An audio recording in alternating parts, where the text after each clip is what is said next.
కుంభకర్ణుడు 6 నెలల పాటు ఎందుకు నిద్రపోతాడో తెలుసా? ఒకసారి రావణాసురుడు తన తమ్ముడులైన విభీషణుడు కుంభకర్ణులతో కలిసి ఘోరమైన తపస్సు చేస్తాడు. కుంభకర్ణుడు 10,000 సంవత్సరాలు తపస్సు చేస్తాడు.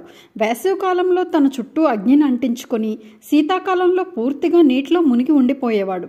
విభీషణుడు 5,000 సంవత్సరాలు ఒంటికాలి మీద, ఇంకొక 5,000 సంవత్సరాలు తలకిందులుగా ఉండి తపస్సు చేస్తాడు. రావణాసురుడు 10,000 సంవత్సరాలు పూర్తిగా నిరాహారుడై ఉండి అందులో ప్రతి 1000 సంవత్సరాలు ముగియగానే తన శిరస్సులో ఒకదాన్ని యజ్ఞజ్వాల్లో ఆహుతి చేస్తాడు. తను ఆఖరి శిరస్సు యజ్ఞంలో ఆహుతి చేసే సమయంలో బ్రహ్మదేవుడు ప్రత్యక్షమై వరం కోరుకోమంటాడు. రావణాసురుడు, నాకు ఒకే ఒక్క భయం ఉంది, అది మృత్యు భయం. నాకు నాగులు, యక్షులు, ద్వైతులు, దానవులు, రాక్షసులు మరియు దేవతల చేతిలో మృత్యువు లేకుండా వరాన్ని ప్రసాదించు. మానవులు, జంతువుల విషయంలో నాకు హామీ అవసరం లేదు, నాకు వాళ్ళు గడ్డిపూసతో సమానం అంటాడు. బ్రహ్మదేవుడు సరే అని, నీవు ఆహుతి చేసిన శిరస్సులన్నీ తిరిగి ప్రసాదిస్తాను, ఇంకా నువ్వు ఏ రూపం కావాలంటే అది స్వీకరించవచ్చు అని వరమిస్తాడు. బ్రహ్మదేవుడు విభీషణుని ఏ వరం కావాలి అని అడుగుతారు.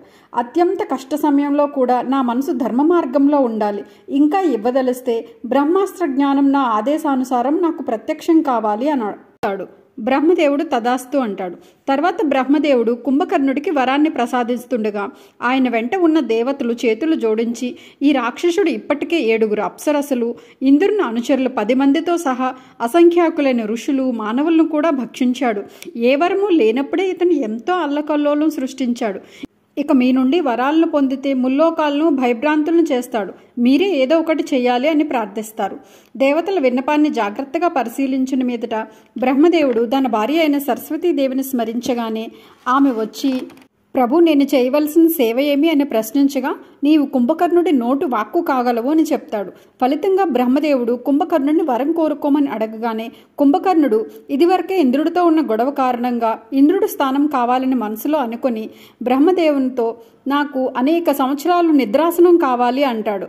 అతడు ఇంద్రాసనం కావాలి అని అడగాలనుకుంటాడు, కానీ సరస్వతీదేవి అతని నోటి వెంట నిద్రాసనం కావాలి అని పలికిస్తుంది. తక్షణమే బ్రహ్మదేవుడు తదాస్తు అని అంటాడు. కుంభకర్ణుడు తేరుకొని, నా నోటి వెంట ఇటువంటి పలుకులు ఎలా వెలువడ్డాయి, దేవతలు నన్ను మోసం చేసి ఉంటారు అని అనుకుంటూ ఉండగానే నిద్రలోనికి జారుకుంటాడు. అంతటా రావణాసురుడు, బ్రహ్మదేవుడు, నీ మునువడిని ఇలా శపించటం తగదు, నీ వాక్కు వృధా పోదని నాకు తెలుసు, అయితే కుంభకర్ణుడు మేలుకొని ఉండేలా కొంత సమయం కావాలి, నీవు అనుమతించాలి అని అంటాడు. అందుకు బ్రహ్మదేవుడు, కుంభకర్ణుడు నిరంతరాయంగా 6 నెలలు నిద్రించి ఆ పైన ఒక్కరోజు మాత్రమే మేలుకొని ఉంటాడు, తిరిగి నిద్రపోయేలోపు తాను కోరుకున్న దాన్ని భక్షించవచ్చు అంటాడు. అందువల్ల కుంభకర్ణుడు 6 నెలలు నిద్రపోయి ఒక్కరోజు మాత్రమే లేచి ఉంటాడు.